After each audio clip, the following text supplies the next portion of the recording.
The morning sun rose over New Hope like it had done for the past 47 years. Governor Sarah Chin stood at her office window watching the golden light paint the terraformed landscape. The colony had grown beyond anyone's dreams. What started as a small settlement of 3,000 brave souls had become home to 2.3 million people. Children played in parks, scientists worked in laboratories, families built lives under alien stars. Sarah's daughter Maya rushed into the office, her school bag bouncing against her back. The 12-year-old girl had her mother's dark eyes and her father's bright smile. "Mom, I finished my essay," Maya said, holding up her tablet. "Want to read it?" "Before I submit," Sarah took the device and read the title, "Why Humans and Aliens Can Live Together in Peace." She smiled at her daughter's optimism. Maya had grown up knowing only peace. She had never seen war, never witnessed hatred between species. To her, the universe was a place of endless possibility. "It's beautiful, sweetheart," Sarah said, hugging her daughter. "Your teacher will love it." Maya beamed and ran off to catch her school transport. Sarah watched her go, feeling the weight of responsibility that came with being a mother and a governor. She had promised these people safety. She had promised them a future.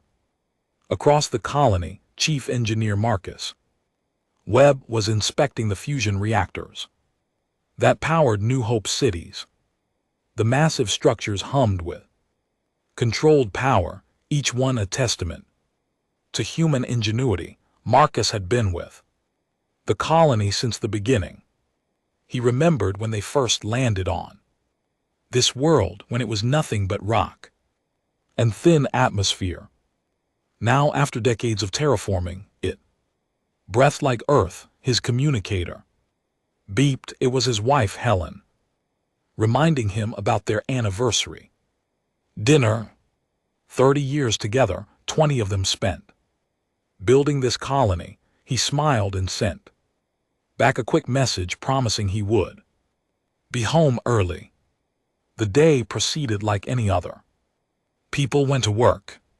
Children attended school. The colony's automated defense system ran its routine scans of nearby space. Nothing unusual appeared. New Hope existed in a quiet corner of the galaxy, far from major shipping lanes and territorial disputes. That isolation had always been there. Greatest protection until it wasn't. The sensors detected them first. Ships dropping out of faster than light travel at the edge of the system, not human ships. The defense AI immediately classified them as unknown vessels. Within seconds, the alert reached the colony's defense coordinator. Commander Rachel Torres stared at her screens in confusion. 15 ships, their design unlike anything in human databases. They were large, angular, covered in what looked like organic armor. But what troubled her most was their formation. This was not an exploration pattern. This was an attack formation. She immediately opened a channel. "Unknown vessels, this is New Hope. Colony, please identify yourselves and state your intentions." The response came quickly, but it was not what she expected. A harsh clicking voice spoke through the communicator.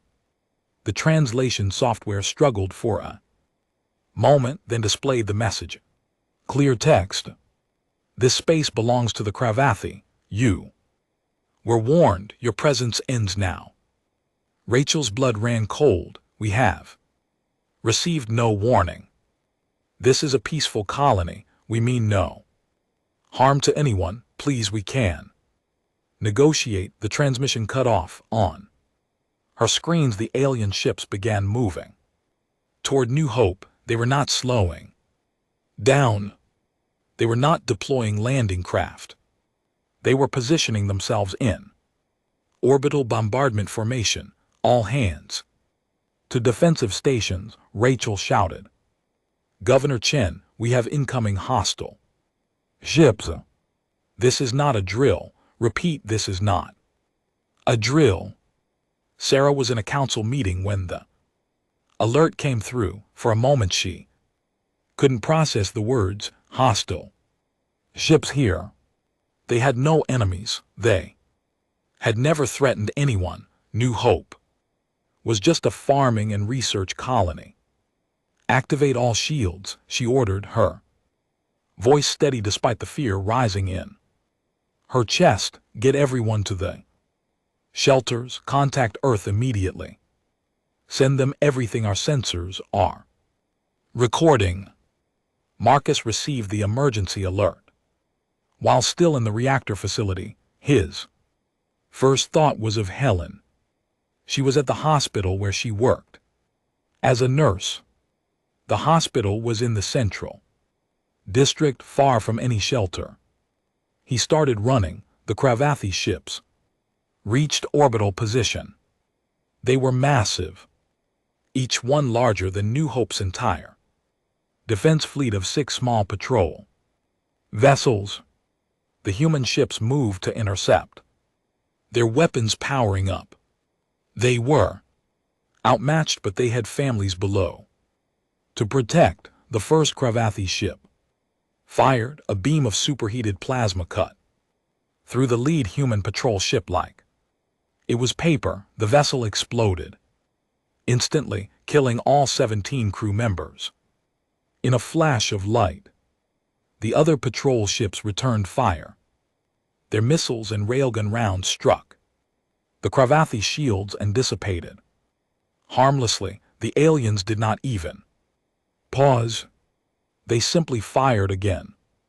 In the colony below, people ran for the shelters. Parents clutched children. The elderly helped each other down reinforced staircases. The shelters had been built decades ago, back when they first arrived. Most people had forgotten they existed. Now they ran toward them with desperate hope. Maya was in her classroom when the alarm sounded. Her teacher, Mr. Harrison, immediately ordered everyone toward the shelter beneath the school. The children moved quickly, but Maya could hear the fear in their voices. Through the windows she saw bright lights in the sky, explosions, ships burning as they fell. Stay together, Mr. Harrison called out. We're going to be fine. Just keep moving.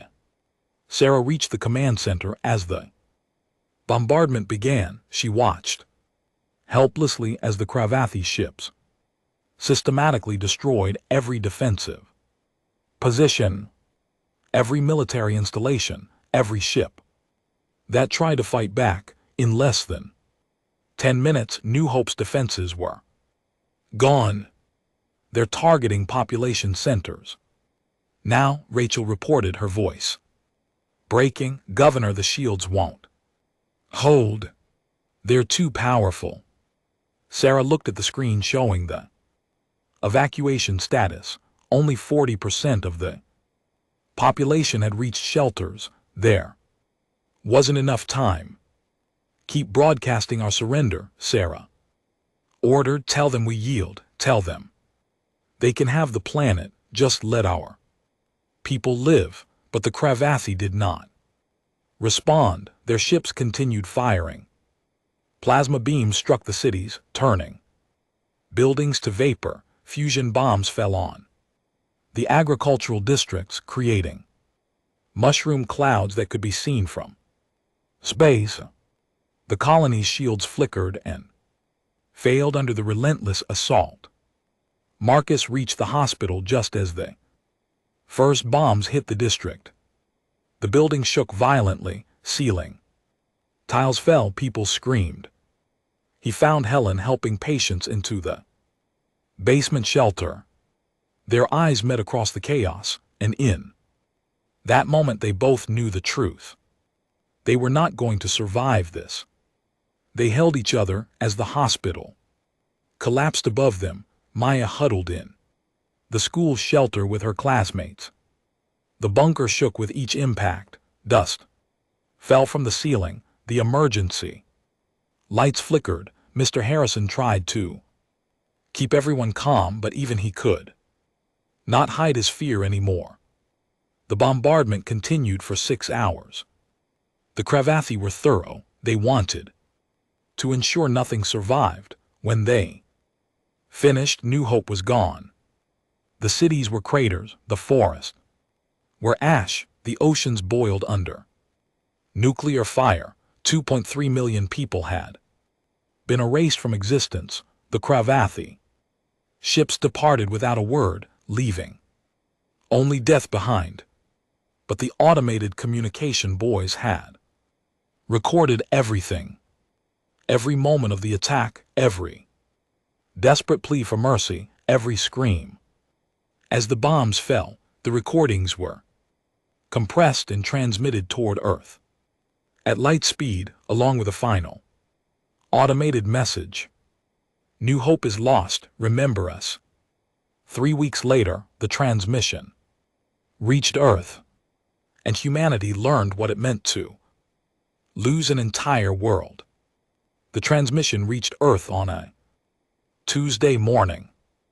It arrived at the Deep Space Communications Center in Geneva, Switzerland. The technician on duty, David Morrison, was drinking coffee when his screen lit up with the priority alert. He set down his cup and opened the file. The first image showed New Hope before the attack. Beautiful cities gleaming under the sun, green fields stretching to the horizon. Then the next image appeared. Fires, explosions, ships falling from the sky. David's hands began to shake as he scrolled through the recording. He watched Governor Chen's final message, her voice steady even as her world burned around her. To Earth, to humanity, New Hope is under attack by an alien species calling themselves the Cravathi. They gave no warning. They refused all attempts at communication. They are killing everyone. Please remember us. Remember what happened here. Don't let our deaths be meaningless. The transmission ended with sensor data showing the complete destruction of the colony. No life signs remained. David sat frozen for several seconds, then slammed his hand on the emergency alert button. Within an hour, every government on Earth knew. Within 2 hours, the news had spread to every human in the solar system. Within 3 hours, the streets of Earth's cities were filled with people demanding action. The grief was immediate and overwhelming. 2.3 million people gone in 6 hours. Entire families erased, children, elderly, scientists, farmers, teachers, all dead. The United Earth Council convened an emergency session. Representatives from every nation gathered in the Great Hall in Brussels. The mood was unlike anything in modern history. There was no debate about whether to respond. The only question was how. President Amanda Rodriguez of the United Earth Council stood before the assembly. Her face was drawn with exhaustion and sorrow. She'd spent the night reviewing every second of the transmission from New Hope. She had watched children die. She had heard their screams. Members of the council, she began, her voice heavy with emotion, we have witnessed an act of pure evil. The Kareth Empire has committed genocide against our people. They destroyed an entire colony without provocation, without mercy, without even the basic decency of a declaration of war. The hall was silent. Every representative had seen the recordings. Many had been crying. Some looked ready to explode with rage. We have attempted to contact the care through all available channels, Rodriguez continued. They have responded with contempt. They claim that all of that region of space belongs to them and that we were warned to leave. We have no record of any such warning. Even if such a warning existed, it would not justify what they have done. She paused, letting her words sink in. Then she spoke the sentence that would change human history. I am authorizing the activation of Project Achilles. We will respond with the full force of humanity's military capability. Admiral James Corrigan will lead the Stellar Response Fleet. His mission is simple: make the Kareth understand that humanity will not tolerate the murder of our people. The vote was unanimous. Every single representative agreed. Even those nations that had historically opposed military action voted yes. This was not about politics or ideology. This was about survival. This was about showing the galaxy that humanity could not be destroyed without consequence. Admiral James Corrigan received the orders in his office at the Mars Naval Command. He was a veteran of the border wars, a man who had seen combat against pirates and raiders. But this was different. This was total war against an alien empire. He assembled his command team immediately. Captain Elena Vasquez, his tactical officer, was a brilliant strategist who had graduated top of her class at the Naval Academy. Dr. Raymond Park, the weapons specialist, had spent 15 years developing experimental weapons that were supposed to be used only as deterrence. Commander Liu Wei, the fleet strategist, had studied every major military campaign in human history. We have 47 ships available for the Stellar Response Fleet. Corrigan told them. They're being equipped with every experimental weapon. We've developed plasma lances, antimatter missiles, railguns that can fire at 0.9 the speed of light, and something else, something we've kept secret even from most of the government. He pulled up classified files on the screen. Project Helios, a weapon capable of destabilizing a star. It had been developed decades ago as the ultimate deterrent, something so terrible that its mere existence would prevent war. Now they might actually have to use it. Sir, Elena said carefully, are we really considering this, using a weapon that could destroy an entire star system? Corrigan's face was hard. The Cravathi killed 2.3 million civilians, men, women, children. They didn't just attack a military target, they erased an entire world. If we respond with anything less than overwhelming force, we send a message to the galaxy that humans can be slaughtered without consequence. Dr. Park spoke up. His voice was quiet but firm. I helped design these weapons hoping we would never need them. But after watching what happened to New Hope, I believe we must show the galaxy what happens when humanity is pushed to war. The Cathar must understand the magnitude of their mistake. Commander Liu added his thoughts. From a strategic perspective, half measures will not work. The Cathar are a warrior culture. They respect only strength. If we attack and fail to achieve total victory, they will see it as weakness and continue their aggression.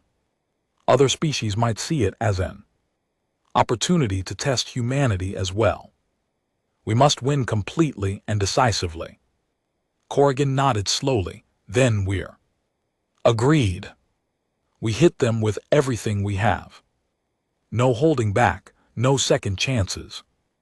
The fleet assembled over the next 2 weeks, 47 warships, each one equipped with weapons that pushed the boundaries of known science. The ships were beautiful and terrible, sleek hulls, covered in reactive armor, weapon ports that could unleash the power of small suns, engines capable of crossing the galaxy in months instead of years. The crews numbered 15,000 men and women, all volunteers. All knew they might not come back, but every single one of them had watched the recordings from New Hope. They had seen what the Cathar had done. They were ready to make them pay. Before departure, Corrigan made one final attempt at diplomacy.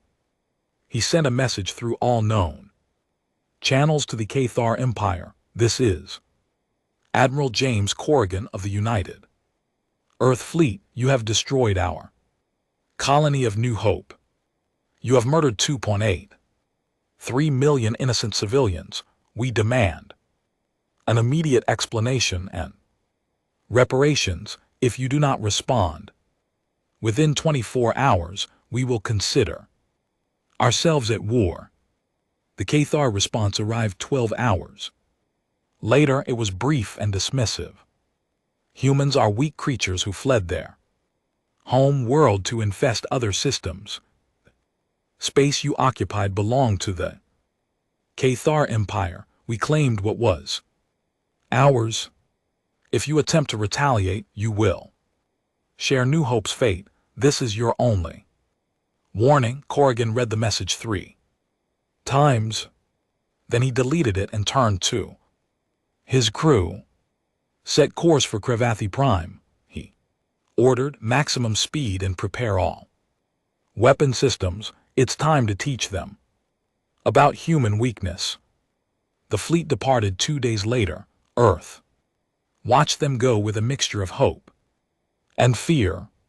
Some called it justice, others called it revenge, but everyone understood that humanity had crossed a line. They were no longer just explorers and colonists. They had become something else. They had become warriors. The journey would take 2 months at maximum, faster than light speed. 2 months for the crews to train, to prepare, to come to terms with what they were about to do. The ships traveled in formation, a steel armada moving through the void of space with singular purpose. On the flagship, the S Retribution, Admiral Corrigan stood on the bridge and looked at the stars. Somewhere out there, the Cravathi were going about their lives, probably thinking they had frightened away another weak species. They had no idea what was coming for them. Corrigan thought about Governor Chen and her daughter. He thought about Chief Engineer Webb and all the other people who had died on New Hope. He thought about the children who would never grow up, the dreams that would never be fulfilled, the futures that had been stolen. They killed every man, woman, and child, he said quietly to Alina, who stood beside him. They must understand what that means. They must learn that humanity protects its own no matter the cost. Alina nodded. We'll make them remember. Sir, we'll make sure the entire galaxy remembers.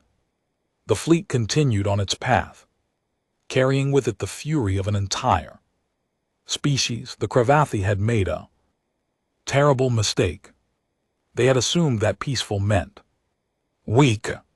They had confused patience with cowardice. They had attacked humanity's children. Now they would learn the truth. Humanity could be peaceful. Humanity could be patient. But humanity could also be absolutely ruthless when pushed too far. The countdown had begun. In 2 months, the Cravathi would face judgment.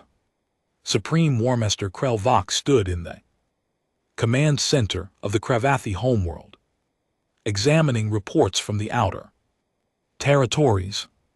The destruction of the human colony had been efficient and complete. It had sent a clear message to all species in the region. Cravathi space was not to be trespassed. The War Master was a massive creature, standing nearly 3 m tall. His exoskeleton was deep purple marked, with scars from countless battles. He had led the Cravathi military for 20 cycles, conquering 14 different species. During his reign, the humans were just the latest to learn respect for Cravathi power. The human colony has been eliminated, reported Subcommander Thrak. All 2.3 million inhabitants are dead. The world has been rendered uninhabitable. Krelvok clicked his mandibles in satisfaction. Good, send word to all border fleets. Any further human expansion into our territory will be met with the same response. They must learn their place in the galaxy. Around the command center, other Cravathi officers worked at their stations. The empire was vast, spanning 17 star systems and controlling dozens of conquered worlds. The military numbered in the millions, with thousands of ships patrolling their borders. They were the dominant power in the sector of space. What if the humans attempt retaliation? Asked Thrak. Krelvok made a sound that might have been laughter. Retaliation. These creatures fled their homeworld because they poisoned it. They spread across space like parasites, building soft colonies full of families and scientists. They have no warrior spirit. They will mourn their dead and retreat further into their own territory. Intelligence suggests they have a military force, Thrak pointed out. A patrol fleet designed to fight pirates. Krelvok dismissed. The humans have not fought a real war in generations. They have forgotten what it means to face a true warrior species. We have conquered 14 species. Each one thought they could resist. Each one learned the truth. The Cravathi are superior. This attitude was common throughout the Cravathi Empire. They had built their civilization on conquest and strength. Their history was filled with stories of glorious battles and defeated enemies. Every Cravathi child was raised to believe in their species' superiority. In the military academy on Cravathi, prime instructors taught young warriors about the Empire's victories. They studied the Thoraxian War, where they had crushed a species that once controlled 12 systems. They learned about the Velker subjugation, where an entire civilization had surrendered after watching the Cravathi destroy their homeworld's moon as a demonstration of power. Humans were just another entry in this long list of victories. A minor species that had foolishly settled in Cravathi space and paid the price. The military analysts who suggested that humans might be more dangerous than they appeared were ignored or ridiculed.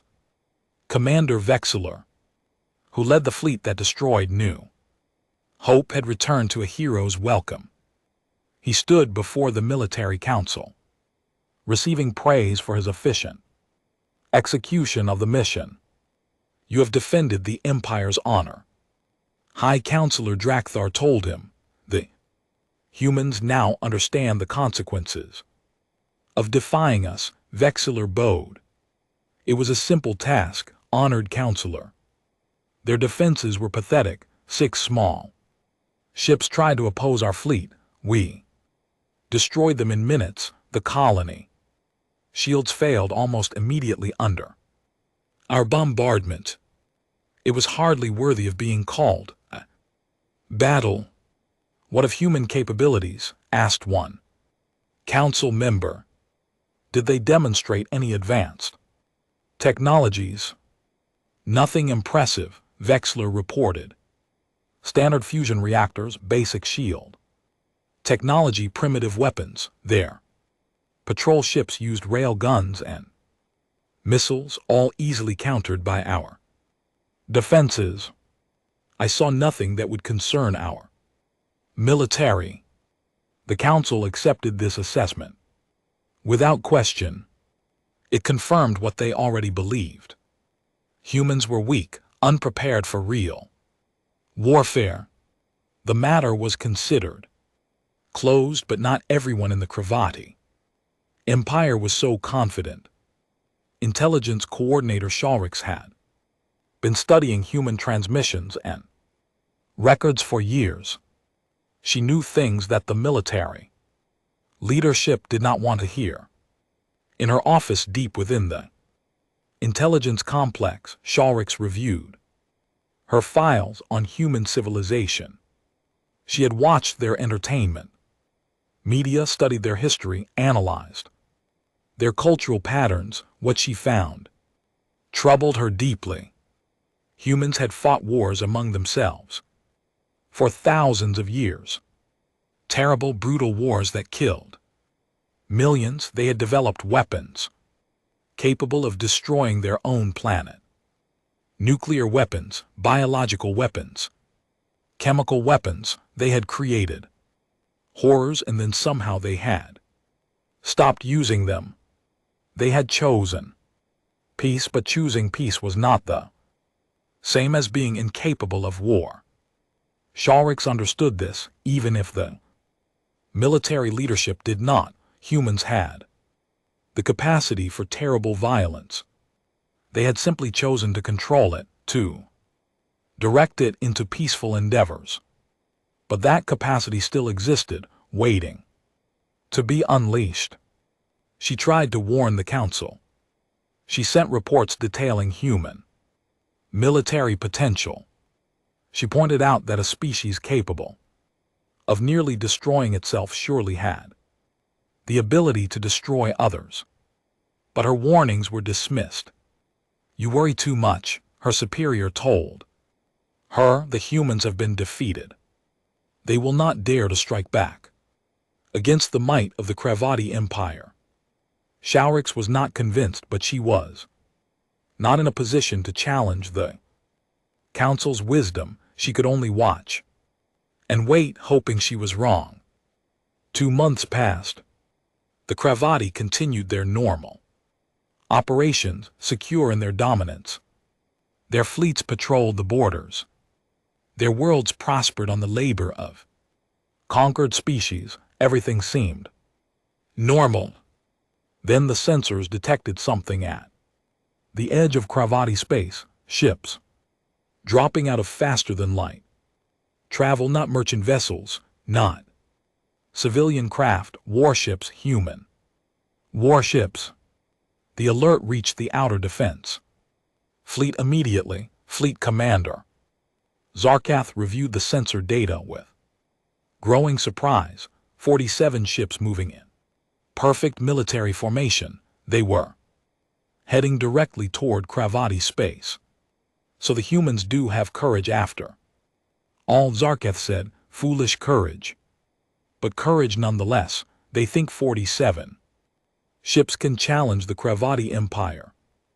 He commanded 200 ships in the outer defense fleet. These were not the Empire's best vessels, but they were more than sufficient to handle a minor human force. Zarkath was actually pleased. This would give his crew some real combat practice. All ships battle formation, he ordered. We will destroy these humans quickly, then send their wreckage back to Earth as a message. Let them know what happens when they challenge us. The Kravati fleet moved to intercept 200 ships against 47. The outcome seemed certain. Zarkath had already started composing his victory report in his mind. The human fleet did not slow down. They did not attempt to communicate. They simply continued forward, weapon systems charging. Their ships were different from the patrol vessels that had defended New Hope. These were larger, more heavily armed, built for war rather than peacekeeping. They're powering weapons, reported the sensor operator. Energy readings are unusual. I've never seen signatures like this. Zarkoth felt the first hint of unease. All ships raise shields, prepare to fire. On my command. The two fleets closed to weapons range. The Cravathi opened fire first, launching thousands of plasma missiles toward the human formation. It was a devastating barrage, enough firepower to destroy a small moon. The human ships activated their point defense systems. Laser grids lit up space, intercepting the missiles before they could impact. The few that got through struck the human shields and dissipated harmlessly. The human fleet did not even slow down. Impossible, Zarkoth breathed. Return. Fire. All weapons. The Cravathi ships unleashed everything they had. Plasma beams, particle cannons, kinetic impactors. The space between the fleets became a storm of destructive energy. Then the humans fired back. The plasma lances cut through space at near light speed. They were coherent beams of superheated matter, focused to a point of incredible intensity. They struck the Cravathi shields and burned through them like they were not even there. Ships exploded as the lances punched through their hulls. The railgun volleys came. Next, projectiles accelerated to 0.9 the speed of light. When they hit, they released kinetic energy equivalent to nuclear weapons. Entire Cravathi ships were torn apart by single impacts. In less than 5 minutes, 50 Cravathi ships were destroyed. In 10 minutes, 100 were gone. The human weapons were beyond anything the Cravathi had encountered before. Every shot was precisely aimed. Every hit was devastating. There were no wasted attacks, no missed shots. Zarkoth watched his fleet die around him. This was not a battle. This was an execution. Retreat, he shouted. All ships retreat to the homeworld. Sound the alarm. The humans are a plasma lance struck his flagship. The bridge erupted in flames. Zarkoth's last thought was one of pure disbelief. How had they been so wrong? 14 minutes after the battle began, it was over. The entire Cravathi outer defense fleet was destroyed. 200 ships reduced to debris and radiation. The human fleet suffered 0 casualties.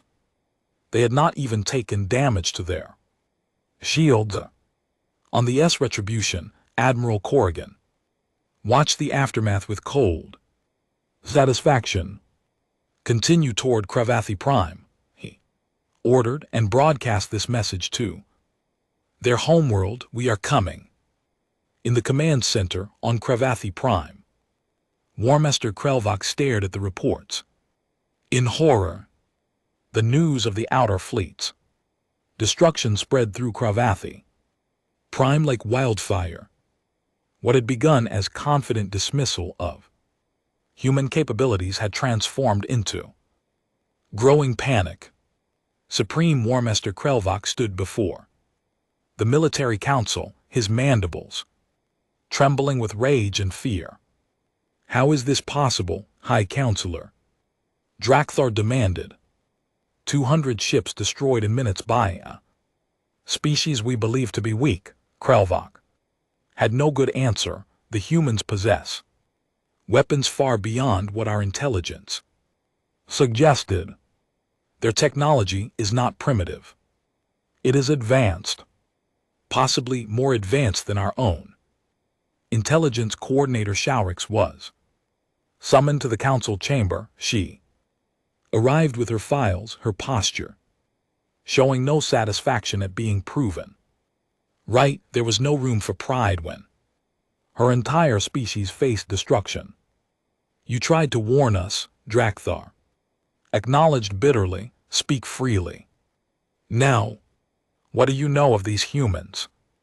Shaurix pulled up holographic displays, showing human history. Humans have been at war with themselves for thousands of years. They developed weapons of mass destruction centuries ago, nuclear bombs, biological weapons. They nearly destroyed their own world multiple times, but they stopped. They chose peace not because they were weak, but because they understood the cost of total war. She showed images from human conflicts, world wars that killed millions, cities reduced to rubble, the atomic bombings that ended their last global conflict. The council members watched in growing horror. They have been peaceful for generations, Shaurix continued, but that peace was a choice, not an inability. By destroying New Hope, we reminded them of what they are capable of. We awakened something they had put to sleep. Can we negotiate? Asked one council member. Can we offer reparations, territory, anything to stop this? Krelvok shook his head. I sent envoys when the human fleet entered our space. The human admiral's response was brief. New Hope had 2.3 million envoys. Where are they? He refused all attempts at communication. The council chamber fell silent. They had made a catastrophic mistake, and now they would pay the price. We still have 400 ships in the home defense fleet, Krelvok said, trying to project confidence he did not feel. We have orbital defense platforms, ground-based weapons. We will make them pay for every meter of space they take. But even as he spoke, he knew the truth. The humans had destroyed 200 ships without taking a single casualty. 400 more would not be enough. The human fleet approached Krevati Prime. Systematically, they did not rush. They moved with the patience of predators who knew their prey had nowhere to run. Every ship maintained perfect formation. Every weapon system was primed and ready. On the S Retribution, Admiral Corrigan held a final briefing with his command staff, Captain Alina Vasquez, Dr. Raymond Park, and Commander Liu Wei gathered around the tactical display showing the Krevati home system. The home defense fleet is positioning itself in orbit around Krevati Prime. Alina reported 400 ships plus 50 orbital defense platforms. Ground-based energy weapons are powering up. They're throwing everything they have at us. Their fleet composition, Corrigan asked, mix of cruisers, destroyers, and dreadnoughts. The dreadnoughts are twice the size of our largest ships, heavy armor, massive weapons arrays. They're formidable vessels. Liu Wei added his analysis. They're forming a defensive sphere around their home world. Smart tactics forces us to fight through multiple layers of defense. They're hoping to inflict enough damage to make us withdraw. Dr. Park spoke up, his voice quiet but firm. Admiral, we have the capability to end this quickly. Project Helios is ready. We could activate it now from this range. The Krevati star would begin destabilization within hours. Corrigan was quiet for a long moment. Project Helios, the ultimate weapon, a device that could force a star into instability, causing it to expand and consume its own planets before collapsing. It was genocide on an unimaginable scale. No, he said finally, not yet. We'll Give them one chance, one final opportunity to understand what they've done. The human fleet entered the Kravati home system. The defense fleet immediately opened fire, space filled with plasma beams and missiles. The orbital platforms added their firepower, creating a wall of destructive energy between the humans and Kravati Prime. The human ships activated their shields and pushed forward. The antimatter missiles launched first, each one carrying enough explosive power to vaporize a city.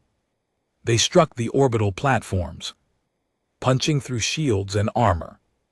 The platforms exploded in brilliant flashes of light. The Kravati dreadnoughts pressed forward, their massive guns firing continuously. They were powerful ships designed to break enemy lines through sheer firepower. Against any other foe, they would have been devastating. Against humanity's plasma lances, they were targets. The lances burned through space, each shot perfectly calculated by advanced targeting computers. They found weak points in the dreadnought's armor, exploiting gaps. Their shield coverage, one by one, the massive ships died, torn apart from within as their reactors exploded. The battle raged for 3 hours. The Karath fought with desperate courage, knowing they were defending their home world. Their crews followed orders even as death approached, but courage could not overcome technology. Determination could not stop plasma that burned at the temperature of stars. When it ended, the Karath home defense fleet was destroyed. 400 ships reduced to wreckage. Orbital platforms were gone. Karath Prime lay defenseless before the human fleet. On the planet below, billions of Karath watched the sky in terror.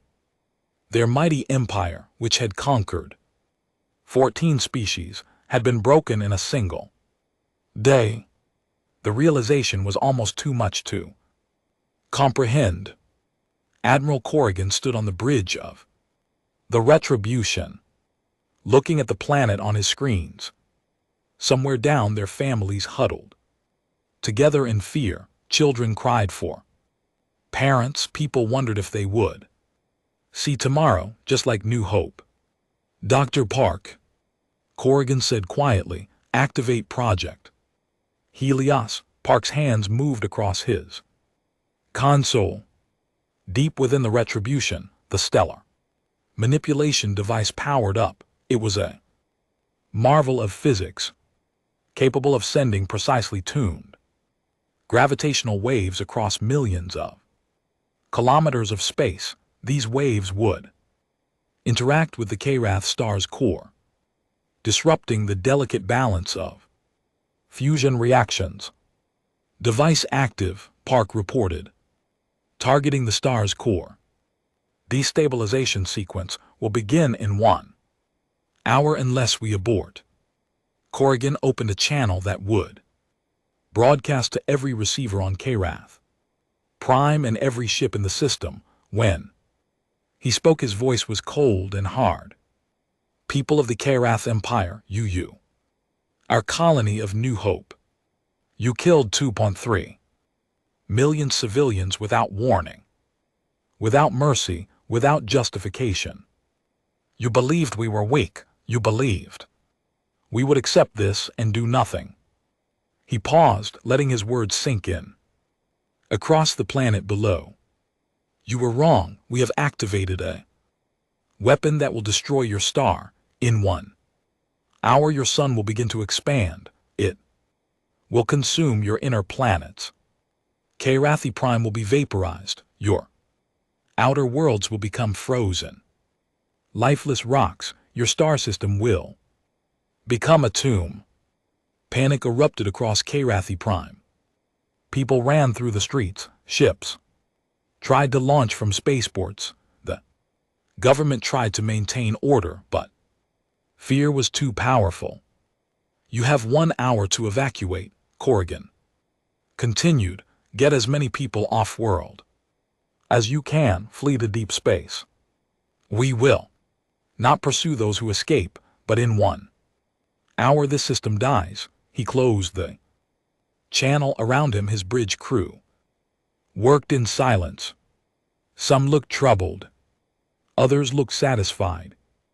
All understood the magnitude of what they were doing. The evacuation was chaos. There were not enough ships, not enough time. The Karathi government tried to organize priority evacuation for essential personnel, but the plan collapsed immediately. People fought to get on ships. Families were separated, children were trampled in the panic. Some ships made it to orbit and fled toward the edge of the system. Most did not. The spaceports could only handle so many launches. The ships could only carry so many people. Karathi Prime's population numbered 6 billion. They had 1 hour to save whoever they could. Krelvok sat in his command center, watching his world descend into chaos. He had sent envoys to the human fleet, begging for more time, offering unconditional surrender. The humans did not respond. They simply waited, counting down the minutes. We were wrong, he said to Shalrex, who stood beside him. We treated them like all the others we conquered. We thought they would break like the Thoraxians, surrender like the Velkors. But they are not like the others, no. Shalrex agreed. They are not on the retribution. Dr. Park watched the countdown. 59 minutes had passed. In 60 seconds, Project Helios would complete its work. The Kravathi star would begin its death throes. Admiral, Elena said quietly. There are still billions down there. Civilians, children, people who had nothing to do with the attack on New Hope. New Hope had children too, Corrigan replied. His voice was steady, but his eyes held terrible pain. Governor Chen's daughter was 12 years old. She wrote an essay about peace between humans and aliens. She believed in a better future.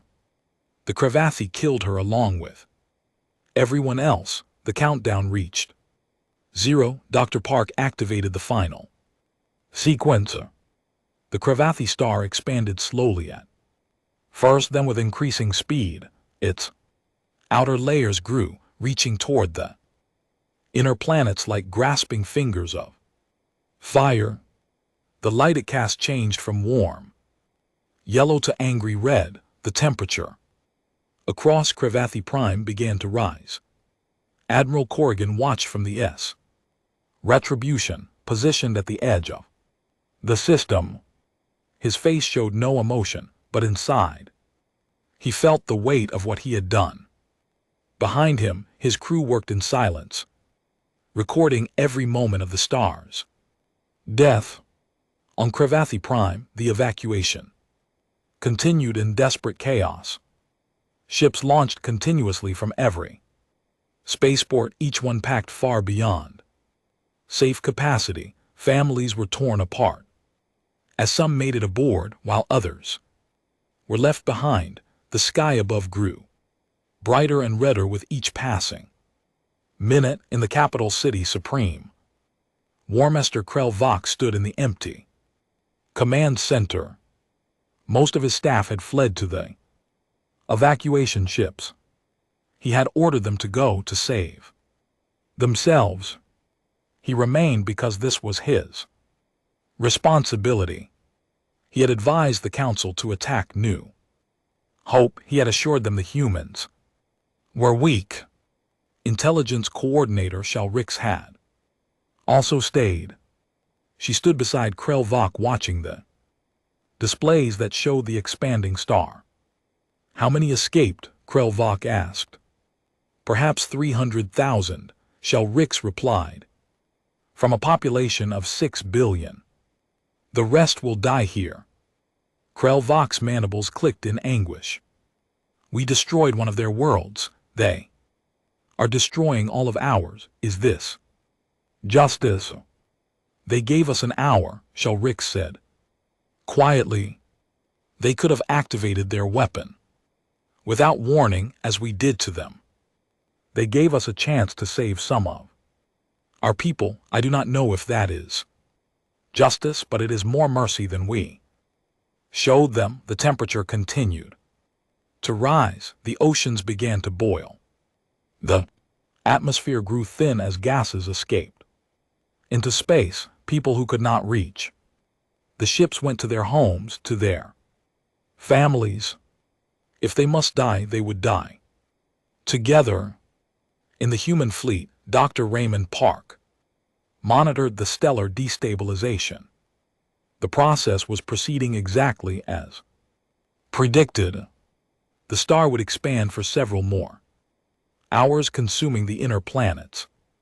Then it would collapse, potentially forming a neutron star or black hole.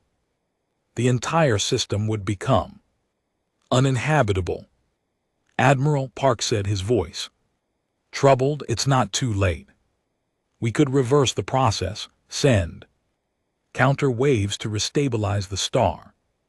It would take time, but we could save. No, Cordy interrupted. We made our choice. The Kravati made theirs. This is the consequence. Captain Elena Vasquez turned from her station. Sir, we're receiving a transmission from the planet. It's from their military command. Put it through. Krelvok's image appeared on the screen. The War Master looked diminished, his exoskeleton dull, his movements slow. Human Admiral, Krelvok began. I am Supreme War Master Krelvok. I commanded the forces that destroyed your colony. The responsibility for this war lies with me. I ask nothing for myself, but there are still billions on this world. Civilians, children. They did not make the decision to attack. New Hope. Please. If you have any mercy, stop this. Punish me, punish our military, but spare the innocents. Corrigan looked at the War Master for a long moment. Where was your mercy when you bombed New Hope? Where was your concern for innocents? When you killed 2.3 million people, we were wrong, Krelvok said, and his voice broke. We believed you were weak. We treated you as we treated all others. We conquered. We did not understand. We did not know, but our people do not deserve to die for our mistakes. Neither did ours, Corrigan replied, but they died anyway. Governor Sarah Chen tried to negotiate. She offered surrender. She begged you to stop. You kept firing. Her daughter Maya was 12 years old. She believed humans and aliens could live together in peace. You killed her for that belief. Krelvok lowered his head. Then we will die, all of us. The Kravathi Empire ends here, but know this, human, you have become what you fought against. You have committed the same crime you punish us for. No, Corrigan said firmly. We gave you an hour. We gave you a chance. You gave New Hope nothing. Remember that difference when you face whatever comes after death. He closed the channel. The bridge was silent. The Kravathi star continued its expansion. The inner planets were consumed first, simply vanishing into the growing stellar mass. Then the star reached Kravathi Prime. The atmosphere ignited. The oceans flashed to steam. The ground itself began to melt. The billions who remained looked up at the sky one final time. Some prayed, some cursed. Some simply held their loved ones close. Then the fire came, and Kravathi Prime ceased to exist. The outer planets were scorched by the expanding stars' radiation. Their atmospheres were stripped away. Any Kravati who lived there died within hours. The star continued to swell until it had consumed the entire inner system. Then, just as Dr. Park had predicted, it collapsed. The outer layers blew off in a brief but spectacular supernova remnant, the core, compressed into a neutron star, a dense ball of matter that would spin in the darkness for billions of years.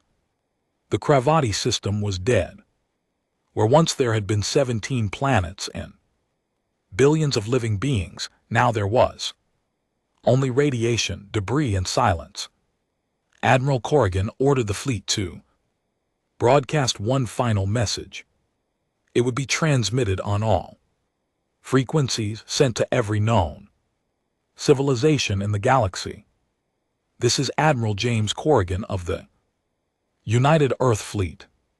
The Kravati Empire attacked our colony of New Hope without provocation or warning. They murdered 2.3 million civilians. We responded by erasing their star system from existence. Let this be known across the galaxy. Humanity seeks peace. We prefer negotiation to warfare. But to those who mistake our peace for weakness, witness what happens when we are pushed to war. We erased a star system. We can do it again. Choose wisely how you treat humanity. The message was transmitted and would reach other civilizations over the following weeks and months. The human fleet prepared to return home. But before they left, they did one last thing. The refugee ships carrying the 300,000 Kravati survivors were gathered. The survivors expected to be destroyed too, joined their world in death. Instead, Corrigan opened a channel to them. Survivors of the Kravati Empire, your government chose war, your military chose genocide. You are what remains. We could kill you now. We could finish what we started. But we will not. You will live under human protection until you can find a new home. Perhaps you will remember that humans showed you mercy when your leaders showed us none. The Kravati survivors were taken into custody by the human fleet. They would be transported to a neutral world where they would be monitored but allowed to live. It was a strange mercy, born from humanity's struggle to remain human even in the midst of terrible revenge. The fleet returned to Earth 2 months later. They were greeted as heroes by some, as war criminals by others. The debate about whether the response was justified would continue for generations. Admiral Corrigan submitted his report and immediately requested retirement. He could not continue to serve knowing what he had done. In his nightmares, he saw the Kravati star expanding, consuming worlds full of people who had never done anything to humanity. But he also saw Governor Chen's face. Maya's essay about peace, the recordings of New Hope burning. He did not know if what he had done was right. He only knew it had been necessary. The galactic response to humanity's actions was immediate and dramatic. Species that had been considering expansion toward human space immediately reversed course. Aggressive empires ceased all hostile activities near human borders. First contact protocols were urgently revised by dozens of civilizations. Humanity had proven that they could be peaceful, but they had also proven that they could be apocalyptic. The galaxy would not forget the lesson. 3 years after the destruction of the Kravati system, a memorial was complete on Earth. It stood in Geneva, near the United Earth Council building. 2 walls of black stone faced each Other. On one wall were carved the names of every person who had died on New Hope. 2.3 million names. On the other wall was an inscription they believed in. Peace. We failed them. We will not fail again. The Cravathi survivors had been resettled on a world in neutral space. They numbered just over 200,000 now. Many had died from grief and despair in the years following the destruction of their home, but others had begun to rebuild to create a new culture from the ashes of the old. They erected their own memorial. It bore the names of the 6 billion Cravathi who had died, and beneath those names they carved a warning in their own language. And in human script, we believed we were strong. We learned we were fools. May no other species repeat our mistake. Admiral Corrigan stood before the memorial on Earth on the 5th anniversary of New Hope's destruction. He came every year, needing to remember, needing to feel the weight of what had been done. He touched the stone where Maya Chen's name was carved, the 12-year-old who had believed in peace, whose death had sparked a war that erased a star system. I'm sorry, he whispered. We avenged you, but I don't know if you would have wanted this. I don't know if any of this was right. The wind blew across the memorial plaza. Corrigan stood in silence, bearing witness to the cost of violence, of revenge, of the terrible mathematics of war. Thank you for watching, and comment for next part.